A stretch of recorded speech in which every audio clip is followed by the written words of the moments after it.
coffee with me. Tea? What's all this? What's with all the disrespect for the morning drinks, man? Come on, be cool. Morning drinks, you're supposed to absorb the sun. We're like photosynthesis. We get our energy from a natural source. I forgot. Reese lives in an RPG. I totally forgot. How rude of me to forget that Reese lives in an RPG. I'm terribly sorry. Actually, that's an amazing segue. Speaking of RPGs,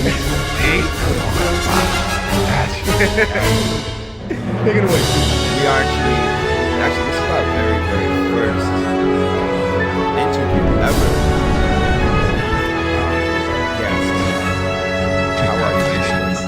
All right. Oh no, the honor is definitely ours. He's gonna say mine. It's his show. Yeah, it's your show, King? Yeah, okay. BBB, it is 9 a.m.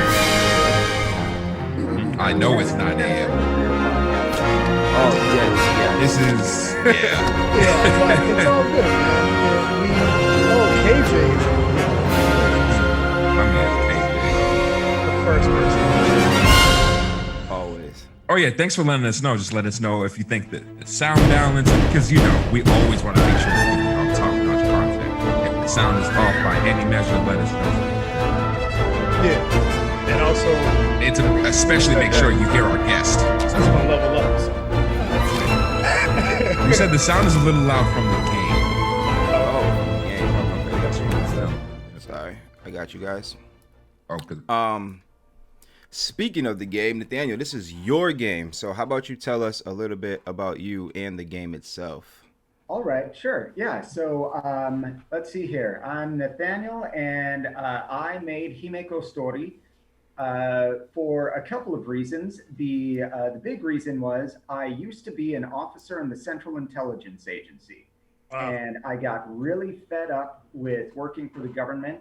And normally I'm the kind of guy who, like, when I'm angry or depressed, I want to withdraw, and I'll want to go and like disappear into a video game. And I realized that wasn't going to help me out. And instead, I was going to make a video game. And nobody had made a game like Ogre Battle in a long time. Have you guys played Ogre Battle? Ogre Battle is one of my most favorite tactic series. was So about when to you say, said that, Reese. I was like, oh, somebody else knows. It was great. Oh, yeah, absolutely. Yeah. So, I mean, like, Ogre Battle has like a little brother that everyone seems to know a lot better, Tactics Ogre. That's the one I played. Yeah, That's the Yeah, one I that's played. the one I know about. I never played, but know about. Yeah. So, yeah, Tactics Ogre. I mean, it was a big hit. I love Tactics Ogre, and it's a lot more similar to Final Fantasy Tactics. And I mean, people know a lot more about that game too. That's the one I know and played. Oh, I played all of them. But Ogre Battle, I really liked Ogre Battle, and nothing quite had the same feel to it. Ogre Battle was, you've got this huge army, and you can send everyone to battle all at once instead of like a Tactics Ogre or Final Fantasy Tactics, where you might send like 6 or 8 guys into battle. Right. But Ogre Battle was huge, and you would send 50 guys to battle or more than that. I don't remember exactly. But I really wanted to capture something like that, and nobody else had done a game like that, and so I decided to make one instead of retreating into and playing another video game. Gotcha. So, yeah, I made Himeko Sutori to kind of deal with my frustration of leaving the government. That is a rather interesting. Listen, Really? I, That's honestly, I wouldn't have came up with that story, but I'm glad that you shared that with us. If there is no more valid reason to go do something that you're passionate about than to get out of your day job, then what else? To go do something that you love, that you're really interested in, that's gonna get those frustrations out. That's awesome, man. He came in and he already hit nails on the head. He was like, I'm frustrated with the job, playing video games. Ding! You know what? Go make the one I want to don't play. feel like making. Let me make one. Ding! Because me and my good friend here, Key, back in our youth, we were frustrated with the games we were playing too. So we actually kind of took a step forward to try and make a game ourselves. And it's the fact that I have a very deep respect for, let's say, single developer shops. Like there are a number of games like those that I've played. I don't know if you'll be familiar with any of these. Like Cave Story, that was single man. the original Splunky, single man, Undertale, single, all of these amazing games made by single people, probably based on similar frustrations like yours, like they're tired of doing what they're doing, or maybe they're just this random passion that came out of nowhere. So I just want to let you know that this, what you're doing right now, very high respect for, and I appreciate it. Oh, thanks. Absolutely. Yeah, I wish that I could just have half of the success that those guys had. Listen, Of course.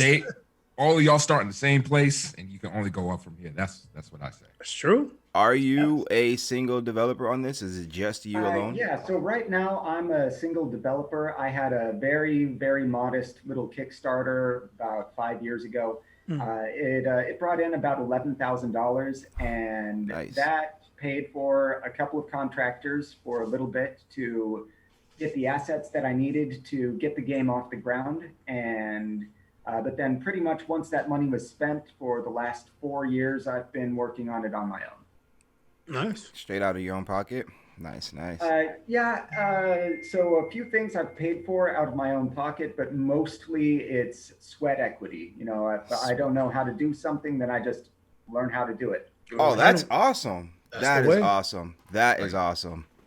That is That the way. I did not know that. That is really cool. Why not continue to learn? Like this is the best opportunity to do so, because game development and by yourself, it's not easy. There's a lot of elements in there that I don't want to say the typical player, but that a lot of people just wouldn't know about, like how a game runs and how to keep it running. Yeah, it definitely takes a lot of work, and I know that Key here. I know him from his online persona Fate on a website that we both frequent, and yeah, we've both been going there for years and years, seeing everyone's projects coming along, and it takes a long time.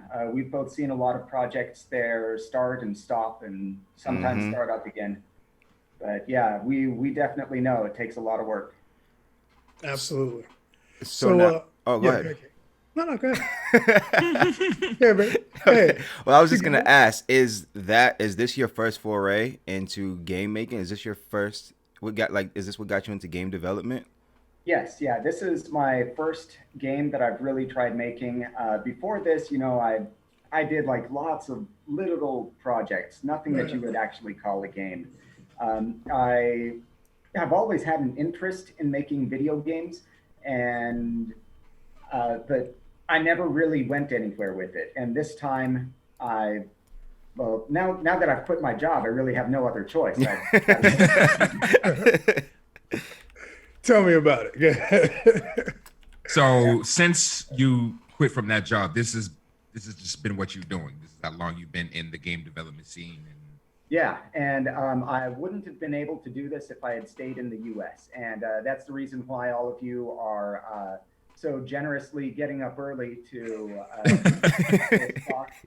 Listen, to accommodate you is never a problem, brother. It's all Wait. Don't even worry about it. Time out. Yeah, definitely we have no problem with waking up early and accommodating and making this work, because this is an awesome thing happening right now. Yeah, I'm learning. You packed up. Paramount. You're not from Egypt. You packed up and moved to Egypt. Yeah, that's right. So my wife had lived in Egypt before, and she really likes it here. And she wanted us to move back. And at the time, we were trying to figure out, okay, well, if I want to quit my job, then where can we afford to live? And right at that time, about 4 years ago, the Egyptian pound crashed, and it lost something like 75% of its value in a very short amount of time. Yeah, so that wasn't so good for Egyptians who want to buy stuff from abroad. And I mean, they've had a lot of inflation, and they've had some hard times here. And that's sad. I mean, that's too bad, but I mean, that is kind of good news for me. Yeah, it worked out for you. Right. Yep. Yeah, man, those things tend to happen when you move abroad.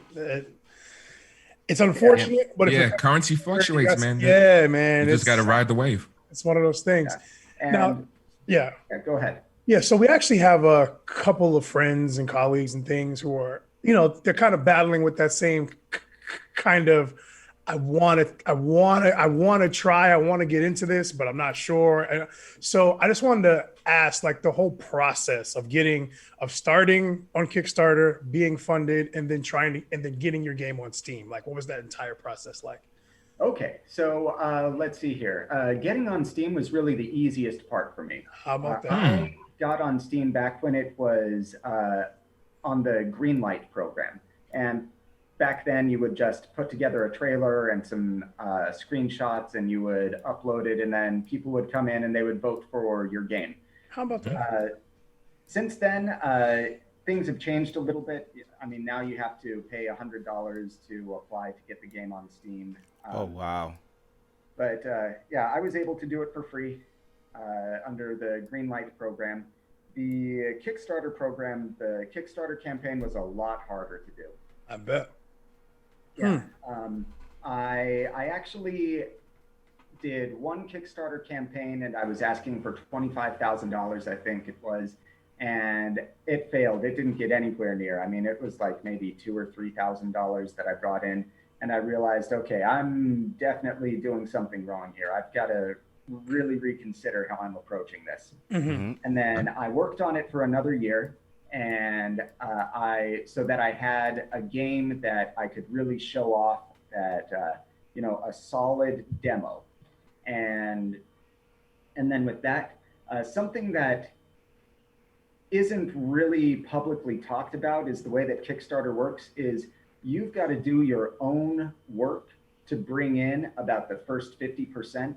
And then that gets the attention of Kickstarter's algorithm, and it says, oh, hey, this is a popular campaign. Yeah. Start moving this to the top of the lists for everyone. Yeah. Gotcha. And everyone else is going to say, oh, look at how Right. popular this is. And then they all start contributing too. That's So it takes a lot of work to bring in that first half of the campaign. so that's kind of how crowdfunding works in that realm. That it's like no one knows, and then once you hit their algorithm and you're on like the front pages of some of those sites, then people will see that and say, "Oh, I'll pitch in too." But to get that first 50% is really where like you gotta put in the work and do the grassroots and really get it there. Yeah, it takes Gotcha. a lot of effort. Was it a lot of advertising and a lot of?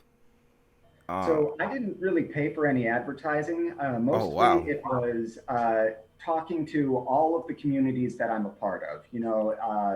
Communities in real life, communities on the internet, just everywhere where I know people who play video games, especially old school Japanese RPGs. I got a hold of those people and I said, hey, this is something that I'm doing. You should check it out. Right.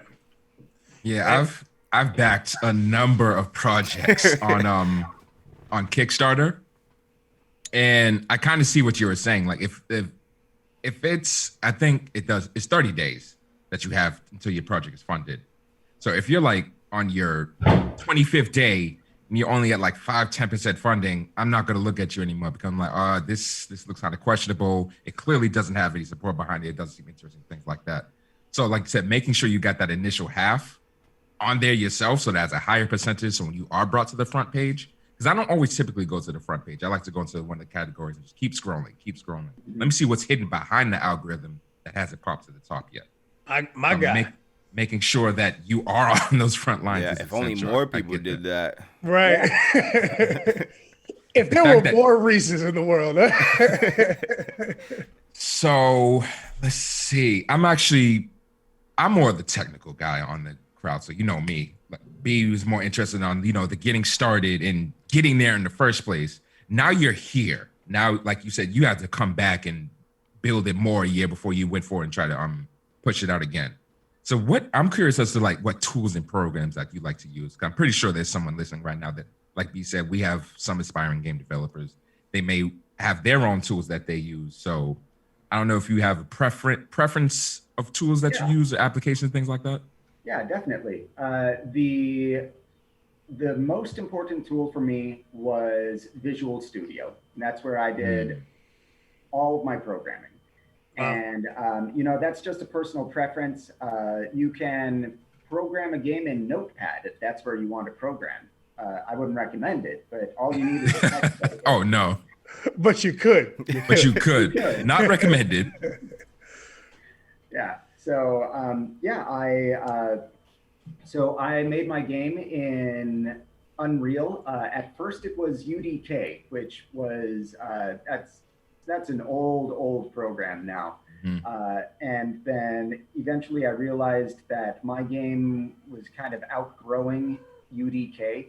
And so with the funds from the Kickstarter, I was able to buy a license for Unreal Engine 3, which was kind of the premier video game engine of its generation before Unreal Engine 4 came around. Right. And so I learned to program for Unreal Engine 3 using Visual Studio. And then for all of the assets that I put in the game, those came from largely the Unity asset store. And I read all of the fine print, and it's okay if you buy assets in Unity and then put them in Unreal Engine. Good to know. Good. The old red tape. Yeah. If they've changed it since then, please don't let any of your viewers sue me. Okay? No problems there. We'll block that out. We'll block that out. Yeah. Don't worry about that. So you mentioned Visual Studio. You brought me back to my college days when they were trying to get me to learn C++. So one of the very first things that I tried to do using like public and private classes was actually kind of similar to what you're doing. So I had a character. You would ask the person to input the name, and they would roll a bunch of random numbers to determine your hit points and all that other stuff. But I don't know if you're using actual C++ on yours. Yeah, so the C++ in my game, it's all very, that's like the lowest level stuff. I mean, the stuff that runs closest to the operating system, that's in C++. And I try to avoid that as much as possible. Yeah. Because if I mess up something there, then it will mess up the entire game. Ooh. And it takes a long time for me to figure out what went wrong in C++ and try to fix it. As much as possible, I try to work in the high-level scripting language, which is Unreal Script. And with that, it compiles very quickly, and I'm able to iterate very quickly on that. And it runs at only about 5% of the speed of C++. So if there's anything that has to be really performant, then I just bite the bullet and I say, okay, I've got to figure out how to do this in C++. But for as much as I can, I do it in the scripting language, Unreal Script. Okay. I have a question, because we did meet on, like you said, an RPG making forum. Did you ever use or attempt to use RMXP or one of those types? Yeah, I sure did. Yeah, because what happened was there was a deal on, like, you could get 3 or 4 different versions of RPG Maker, and it came with some number of gigabytes of free assets. And I thought, well, hey, I've played some great RPG Maker games, and I don't know that what I want to do can be done in RPG Maker, but I mean, I'd like to give all of these assets a try. And so I bought it and I downloaded all of this stuff. And then later I realized, no, you're not allowed to use any of this outside of RPG Maker. What? Good experience. That's whack. Yeah. So there are a couple of items here and there, like I think some of the music maybe you were allowed to use, or maybe some of the battler backgrounds were done by an artist who like contributed, and like you could use his stuff, but nothing that was actually like included in RPG Maker. Nothing. You're not allowed to use that outside. Wow. Yeah, but I mean, I would still say it was a good experience because just looking through the way that RPG Maker does stuff, that was useful for me to figure out the best way to do a lot of stuff in my own game. And one of the biggest things that I took from RPG Maker was the layering of sprites and making characters with just, I learned how to better use the sprite assets. And in my own game, I've got what's called a paper doll system, where you've got the base layer of the sprite, and then you've got hair and clothing and weapons, and so you've got all of this stuff that is modular, and so you can create this huge variation of characters in the game using a limited selection of sprites. Cool. That's super cool. One more question. You said you use Unreal Engine now, right? Is there Yeah. any tools or programs that you tried to use that just didn't work out for you, that you didn't really like? Yes, yeah. I did give Unity a try, and I'm not gonna sit here and bash Unity. I mean, there are a lot of really fantastic games done in Unity, and it's a great program for what it is. It's really impressive what people are able to do with it. But just given that I had already kind of gotten started in UDK and I was more familiar with that, then when I said, okay, well, let me just see what I can do in Unity, I started it up and I just didn't connect with it. And I started it up, and the first thing I did was I said, okay, where do I start typing? And all of the code is kind of hidden away. I mean, you open up Unity, and the first thing you see is the world editor, and so I thought, okay, well, I'm just more comfortable in UDK, so I'm just going to go back to that. It makes sense. As for other stuff that I use, though, I mean, for creating all of the other assets in the game, I use the Adobe Creative Cloud, which includes, Photoshop and Animate and Premiere and just lots and lots of really great programs. There's like 20 things on there now. Yeah, and it's amazing how much is there. And I don't know anybody who is actually able to master all of those programs. There's just so many of them. Right. Yeah, but I use as much as I can. They're great programs to create all of the different assets that I use in the game. And then,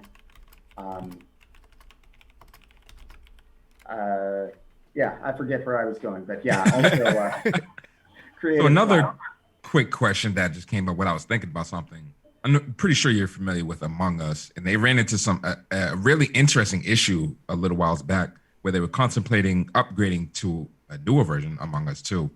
The issue was that their code base and what they'd use wouldn't be compatible with their future idea. Have you encountered, or do you fear encountering a similar situation like that? Yeah, unfortunately, when I really started making progress on my own game, Himeko Sutori, I started contacting some publishers, and I said, hey, this is a project that I've been working on, and I've already gotten it this far. And all of the publishers said, you know what, this looks like it would be great if you could make this on Switch. And I said, well, it's written in Unreal Engine 3. And they all said, oh, Unreal Engine 3, really? And at that point, I don't even know if it would work with like PlayStation 3 maybe, or Xbox 360. I mean, Unreal Engine 3 was designed for hardware that's pretty old now. And if I were to try to make stuff for PlayStation 5 or the Switch or any modern hardware, I would just have to start over from scratch. I'm only gonna make this for PC, I'm pretty sure. Gotcha. Nothing wrong with that. I was very curious very when you mentioned UE3. I'm like, wow, that's actually quite a ways back. Yeah. Gotcha. So, well, go ahead, B. So my next question is actually about the game that we're showcasing, your game. What is a couple of your favorite things about this game for the people out there who are trying to who are interested in getting it and those wonderful things? Oh, well, thanks. Yes.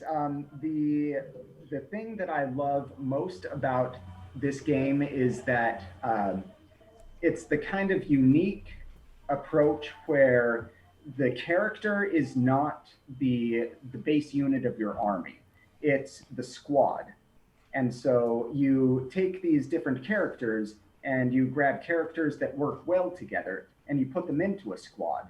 and then you have to trust that the squad that you built is going to stay alive. You give them orders, but then those characters in the squad, they have to work well together. And that's something that I learned from Ogre Battle, and then I just haven't seen any other games doing anything with that. And I thought, okay, well, this is the feature that I loved that really isn't being served right now. And so that's the main feature of my game that I'm the most proud of, the one that I'm most excited to tell people about.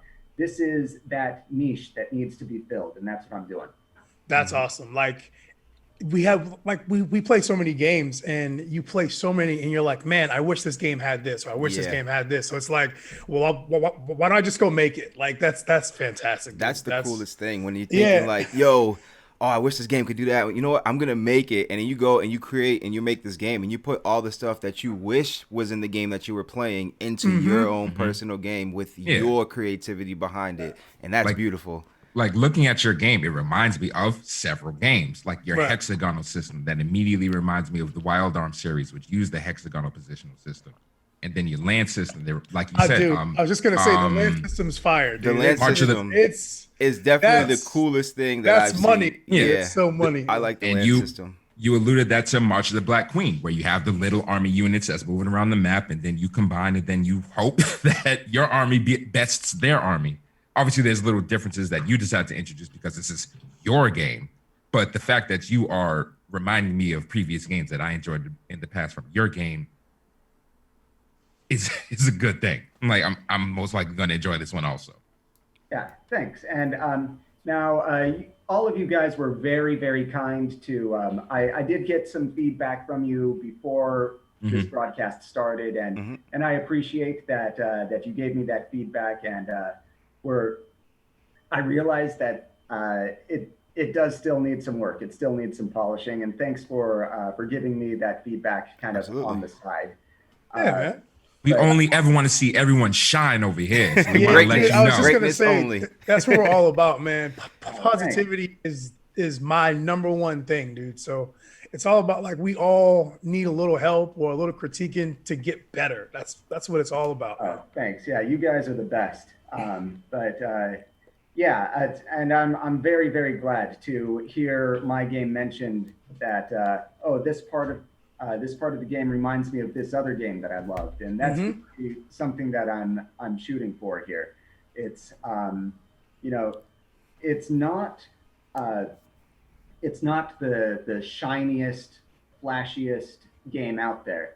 But for people of a certain age who remember certain games, this is that's my market, and those are the games that I want people to remember, and I want them to think of. Yeah, a lot of the people who watch us kind of fit right in that vein. So I'm pretty sure a couple of people are gonna be very interested in your game. Absolutely. And you're doing justice by keeping this genre alive, because, like you said, we haven't seen it since. Yeah. And then nobody seems interested in doing it. Like the closest to your game is kind of like the Fire Emblem Landgrisser series as far as the armies are concerned. But those are more tactical based, like strict tactical based. So something funny is that I started up a Twitter account, and before starting a game, I wasn't really on Twitter, but now I spend quite a bit of every day on Twitter, mostly, honestly, to tell people about my game. Right. Of course. Yeah. But I also do follow some of the big developers out there, and Square Enix is one of them.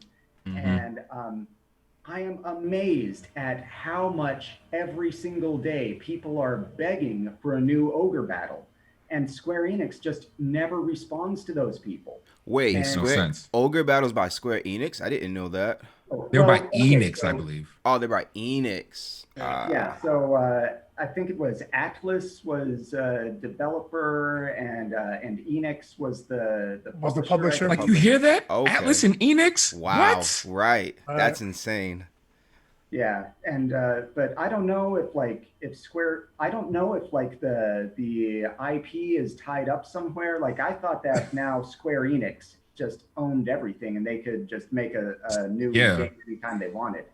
Maybe it's more complicated than that, but I mean the fans are still begging for a new game. Um, I mean, that's Square, man. They move at their own pace. They do Yeah. whatever they feel like. We love Square, but we give them a lot of grief for certain stuff too, man. It's just it blows our It's mind sometimes when it's like an obvious hanging fruit, and they're like, we'll go do this other thing. yeah, and But it's funny you mentioned that because that's been one of our kind of we want to say discussions like the past month, like games that need to be made again, like that have been abandoned to the late '90s, early noughts that yeah, just don't like. What do y'all do? Legend of Dragoon came out in '99, Oh yeah. man, critically acclaimed game. It's 21 years later. What's wrong with there you? has been literal written petitions for that game to come back or make a part two or something. Yeah. Nothing. They don't care. It's gone. It's Yeah, in the yeah, ether. But yeah. Whatever happens in those boardrooms happens in those boardrooms, man. We don't know. We just but don't know. yeah, man. So like I keep saying, you're doing us justice by bringing it back in your form. And so, the next question is, what are your personal goals going forward in the industry? And do you have any advice for people starting out? Okay, yeah. So as for my own goals, the thing that I want to do right now is I just want to finish this game. I've been working on it for so long. I hear that. I just want to be done with it. But no, seriously, what something that I want to do is I want to say, okay, look, this is something that I've been working on and I've finished it, and this is going to be my way of closing this chapter where I was so frustrated in my previous job, and I'm going to say, okay, that's over. This was the project I was going to do to transition out of that and into something else, and then I just want to just accomplish that. As for my advice to other people starting off, really, really reconsider all of your options. And I mean, I would recommend, if you want to quit your day job and develop video games for a living, then ask yourself, I mean, are you really, really, really sure that's what you want to do? Because it's tough. It's really tough. Mm, And you are going to have to survive a lot longer than you think, making a lot less money than you think. Mm-hmm. And maybe, just maybe, you're going to be one of those people who made that beautiful gem of an indie game that goes on to sell 1 million copies and you're set for life. But for every one of those guys who we hear about, there's thousands of others That who don't, Mhm. yeah. that that don't kind of make it. success. So you got to be ready for it. Yeah. Now, I do have another question. Do you have another project lined up in mind? Dang, Key, I was gonna ask that, I read your mind, brother. bro. I do not have any other specific projects lined up after this. My focus is just on finishing this, and it is pretty close to finished. And so it is probably time for me to start considering what I'm going to do next. And I'm a little bit scared to think, okay, well, what if I finish it and it doesn't sell well? Then what are my options going to be? And so I'm right now. I'm just focusing on finishing this game, getting it out of early access. I've got lots and lots of wish lists, and if I can convert those wish lists into sales, then I'll be set. Mm-hmm. But Nice. I just don't know what my next step is going to be. Yeah, I was about to put you in the hot seat. I was gonna say, what about a action slasher or beat 'em up next? I'm like you any genre. I know you're solely focused on Himeko right now, but is there like another genre that you may be interested in pursuing? Yeah. So the thing that I think that I would be most interested in is I think I'd like to stay in the tactics strategy genre. Okay.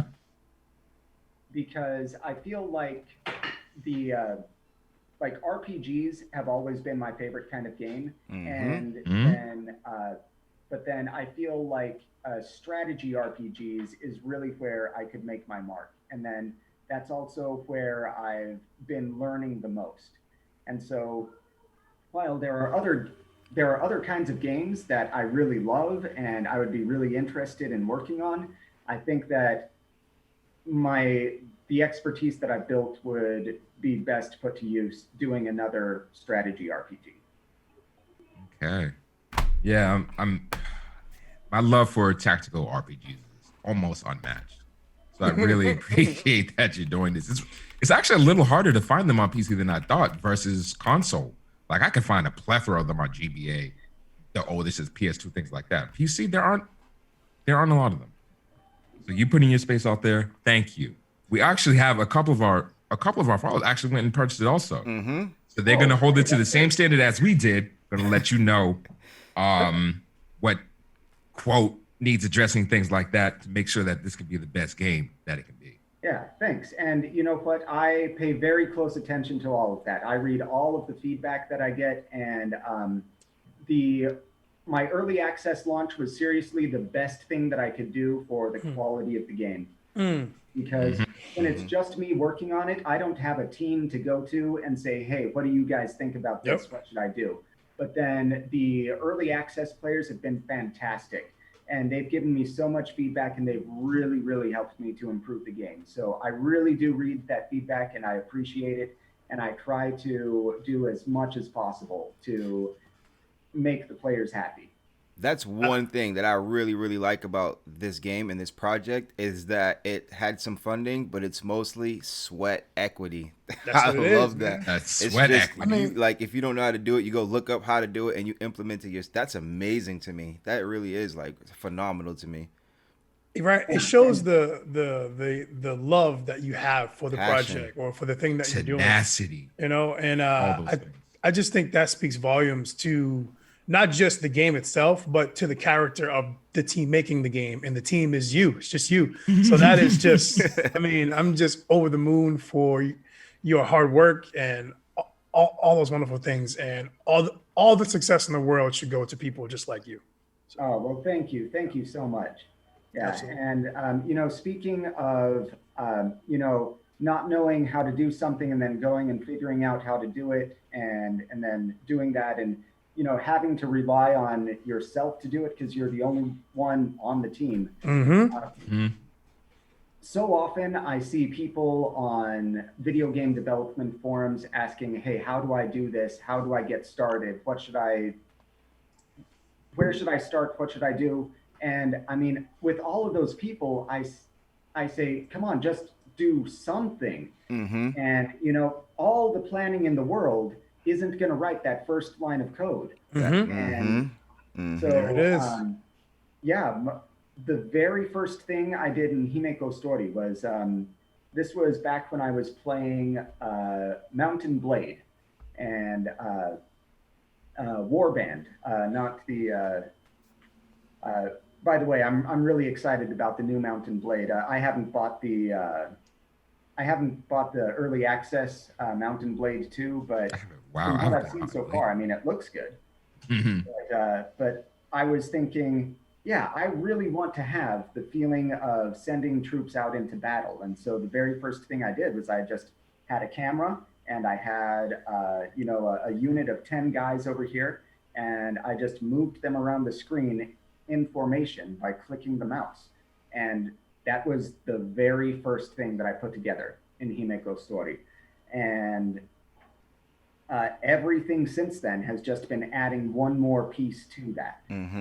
That's what it takes, right? You can plan all you want to, but until you start, it will stay in the planning all day long. stage. You'll get bogged down with just planning and planning and planning. You just got to put the pen to the pad and just go. And guess what? You're gonna have all this planning. Your storyboard's gonna be this wide, and then you're gonna be like, I don't feel like it anymore, or this is too daunting because I have too much. Yeah. I actually had a question. The chat asked us at the same time. The basis of the name. Curious about that. Yeah. Okay. So if anyone speaks Japanese, you'll realize, that's not real Japanese. That's That's like you took English and translated into Japanese and then back into English. Romanization. Translate to do it. So what it means is Princess Child Story. And so Princess Child is those are the main characters, and it's a story about them. And so I wanted to make a game that was just kind of a little wink, at those poorly translated Japanese classics. I right, see. So here you go, Japan. Here I'm poorly translating a game. That's awesome. That's pretty cool. You must have been watching us, because a couple episodes back I was talking about that, like old games and transliteration. Yeah. How things would come over pretty badly mistranslated or hilariously mistranslated. Yeah. That would just make the game too, because they tried their best, but they probably didn't have the funding of the team for that, or didn't care. Right. It's great. I just said screw it. Do you guys have any more questions? Because if not, I'm just going to turn all the questions that we ask over to the chat. Nope. I'm set for now. In the chat though, we did have a question. Can you talk about any of the systems, any RPG systems in the game, like jobs, items? Is there a job system? Yes, yeah, there's a job system. So you start off with 2 classes. You can be an adventurer or a student. And then from those 2 classes, they break off into 3 each. And then those 3 classes, then eventually it opens up to 20 different jobs for your human characters. 20? And then you've got wolves and fairies and your pumpkin heads and dragons and undead, and all of them have their own classes. And so you can there's a very, very large job system, and there are lots of unlockable classes. And that was something that I really loved, especially about Final Fantasy Tactics. And that was something that I tried to keep in mind when I was making my own classes. Now, the one thing that you'll notice is different about Himeko Sutori's job system is that you don't have fighters specializing into fighters, specializing into more specialized fighters. You've got this thing that I call it the element system. And so you've got these 6 colors that represent these elements that are in the game. And so like green is the nature element. And so you've got an adventurer is green, and he can become a hunter who's green. And then the hunter can specialize into ranger and druid. And so you've got a caster and a warrior class, both coming from a base class there. And so with all of the jobs in the game, you can unlock a caster and a warrior from the base class. And so that's something that I thought would be more interesting. It keeps you switching around and trying different classes more. So basically we say it's deep. It's deep. It's deep, yeah. There's a lot of classes, bro. It's deep. Monsters have classes as well? Yes, yeah. So every character who goes onto the battlefield has a class. And so all of the slimes, all of the demons, all of the skeletons and zombies, they all have their own classes. That's really cool. Monsters having class? That's different. I like that. Yeah. So now with those different classes and with the elemental aspect of the game, there must be like a lot of countering and things of that nature to you speaking my language. You speaking my language. So because the game has because you only control the squad and you don't control the individual characters, then you have to put together a squad that works well as a team. Right. And each one of the characters you can specialize into something, but then once you put them into battle, you kind of have to trust that the team that you put together is going to work well together. And like you said, the counters that you have in the game, I think they're mostly called reactions. Gotcha. What you do is you so you put them in a class, and then when they level up, then you can choose different abilities or different bonuses for them. And then, yeah, there are things like counterattacks or skills that will heal you or will heal your ally, or if the enemy heals, then you'll attack the healer. And then also you've got different classes that this one targets the toughest enemy but does bonus damage, or this one does less damage but he targets the weakest enemy, and so that'll pick off the enemies faster. And so, yeah, there are all of these systems that play together that you've got to kind of think about when you're putting your team together. Oh, how about that? Right. I like that. I'm all about the reaction. Yeah, I that's really love cool. that type of stuff. I love it. So gameplay difficulty, that is something that we like to talk about a lot. We currently stream games and we like to play them on the hardest difficulty. How, quote, difficult would you say the game would be from someone who is new or old to the series? Okay, so for somebody who's new to strategy RPGs or tactical RPGs, it's going to be pretty difficult. And then even for veterans of the genre, it's not very forgiving because it has permadeath. There's permadeath. Oh, Yeah, that was the wow. next question. Permadeath. Okay, yeah, that was the next question. Yeah, Yo, shout out to so- KJ2294 for this wonderful question. There is permadeath, my brother. Oh, he said you're speaking his language too. Speaking his language. I'm scared. Yeah. Another element of a game that's missing. Permadeath. Like, what's good? Yeah, you've got to, battle has to mean something, and there's got to be stakes to it. And, you know, if you just know that you're going to steamroll the enemy and there's no real risk to your characters, then, I mean, you may as well be playing solitaire.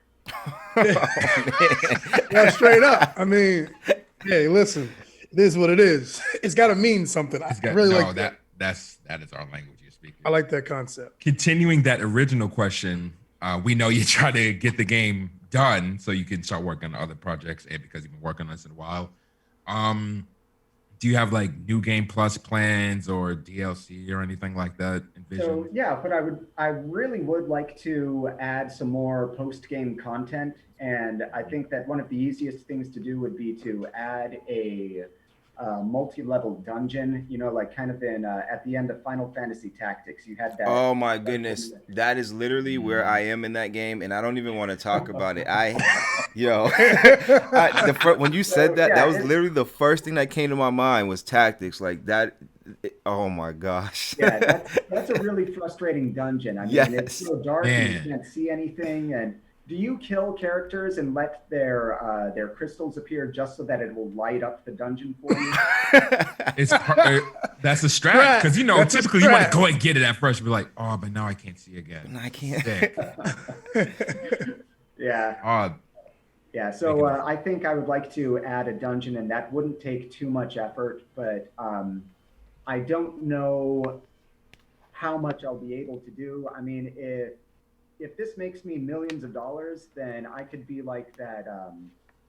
What's the name of the developer of that farm game? Oh, I'm embarrassing myself. It's the farm. There's a lot of farm games you got. Okay, Stardew Valley. I knew you were talking. Solo developer. He's been wildly successful, and you know, he has sold so many copies of Stardew Valley that this is just what he does now, and he just keeps releasing more free content. And if I can have the kind of success with Himeko Sutori that will allow me to keep working on it, then I'll keep working on it. So that's what he does. He just works on Stardew Valley. Stardew Valley is huge now. It's so ridiculously big. It just got a big update too. Wow, that's cool. I think they introduced like a beach farm or something like that. So another question we got was, are there any legendary items, any ultimate weapons, or anything hidden items, something like stuff like that? So far, no, not yet. You know, I've got lots of ideas, but Right now, the biggest thing holding me up from doing that is the sprite sheets. And, it takes so long to draw all of these little sprite sheets, one pixel at a time. And then for an ultimate weapon, then you're going to spend just as much effort making that sprite sheet, and you'll only see it on one character. And so right now, I'm still working on the weapons that are going to be, you're going to see more of them throughout the game. And Gotcha.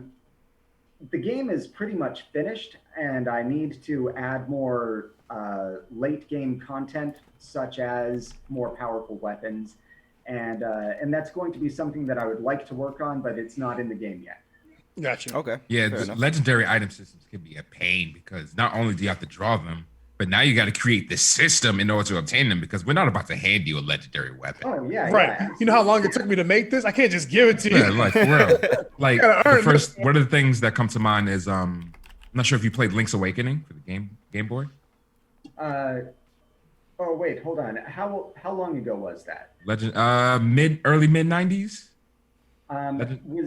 What was the one on Super Nintendo? Link to the Past. Okay, no, I didn't play Awakening.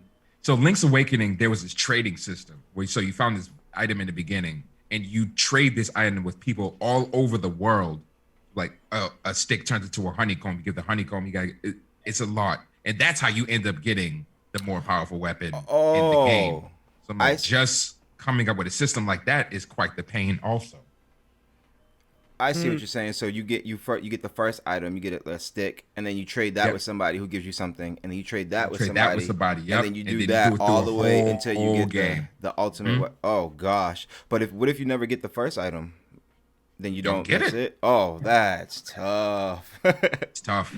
Yeah. Oh, Final Fantasy 12 had a system that I really hated for getting the Zodiac Spear. Did any of you get the Zodiac Spear in Final Fantasy 12? I actually never beat. I got to that last boss yeah. in 12 like 10 years ago, and then I just said screw it. And now I'm playing it again, and I'm almost in the same place. I'm about to say screw it again. So I'm playing I haven't gotten it. Playing through it right now, but I've never beaten the game, so no, I'm just playing through it for the first time ever. Same, dude.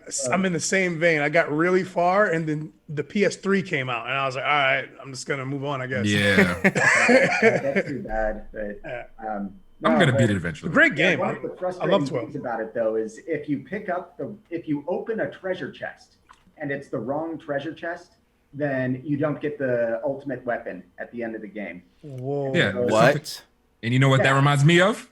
Chrono Trigger. You know how in Chrono Trigger you can bounce from the past to the future? Oh, yeah. If you open a treasure chest in the past, if you go to that spot in the future, it's already open. There's no content. no. So you have to leave that chest alone, Mm-hmm. not knowing, and then you get dude. There could be right.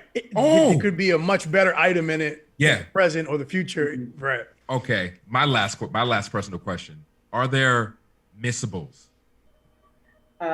Yeah, unfortunately there are, because there's it No, does that's have good. a linear storyline. So I mean, I know that there are lots of completionists who they'll say, yeah. "Oh, I didn't get that. I want to go back and get that." Yep. But no, it's this was kind of hard coded pretty early in.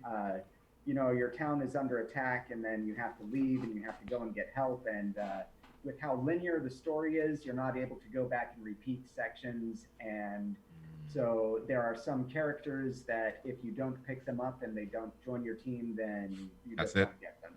Yeah. So And my heart goes out to the completionists, but Yeah. man, I actually love that like if you miss something, like I love that feeling like when I was younger, like we'd meet up or we go to school or something and be like, hey, did you get this item? It's like, no. And then you go home and you can't get it. Like it inspires you to kind of want to play it again, or you get that crushing no feeling, and then your friend is playing the game It's in a slightly crushing. different way. I always thought that was really cool. That reminds me playing Final Fantasy X. If you ever played it, finding the Al Bhed books. There was Yeah. there was one. I missed one in the entire game, and it was at the Al Bhed home base. Yeah, There was when one they were book getting there. attacked. And if you don't find it, like you can no longer go back to the base because it blows up. And like I just could not find it, and I gave one letter up. missing in the dialogue from then on. Oh, Yeah, so just you had one regular letter. text and you had that one Dude, pink just letter. one letter is missing. It's like, dude, are you kidding me? That sucks. Another question, and they kind of wanted to avoid spoilers, which we respect. Split path story decisions. So do you have decisions in story that permanently affect the remainder of the game? Okay. Yes, but I mean, not in such a way that it's like playing a completely different game. Right. There are some decisions that you can make very early in the game that affect what happens at the end. And so I don't want to give anything away, but you know, there are a couple of variations. Okay, that's cool. That's Well really put. Cool. Yeah. Oh, hey, that's what we need. We need everything that you're giving us. We need more of. I know. We talk about it so much. Like, No, we enjoy the AAA games that come out. We enjoy a lot of the indies that come out, but this genre is definitely special to us and a lot of people who support us as well. So top marks to you, man. Top marks, Yeah, Nick. thanks. Appreciate it. We appreciate your work. We want to make sure it's known. Well, thank you very much. Yeah, I really, really appreciate talking to you guys, and also I really appreciate you telling your audience about my game, and thank you. I mean, you are really helping me out. I think you've excited that. I think they've exhausted their questions. They're still really hyped that there's they're hyped. permadeath in the game. They're pretty So- hype. Actually, pretty hype about this. Yeah. So before we close this whole thing up, do you A, have any questions for us, and B, any final remarks to anyone out there, man? All right, yeah. So I know that Key has been working on some game ideas for a long time, and Oh, man. A better question. Wait. So Key and Reese, when's that RPG coming out? Wait a minute. I'm not doing this right now. We're not doing Yeah, this right so, now. We got to get Nathaniel on the team because clearly he knows what he's doing. And he would actually get our project moving forward. So we'll see. So We'll see. this is my first time meeting Reese, so I don't know what you've been working on.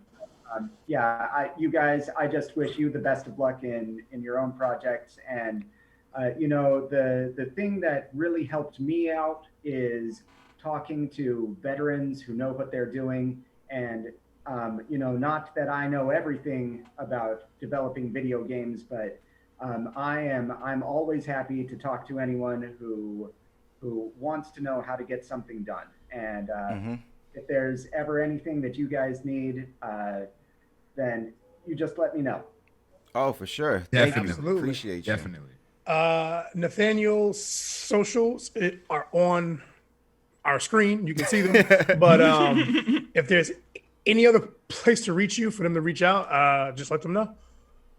Okay, well, yeah. So there's the Twitter, and then also my business email address for anyone who wants to get a hold of me regarding the game. It's Nathaniel@himekostory.com. Boom. Man's got his own domain. Also, you can Boom. find his game on Steam, right?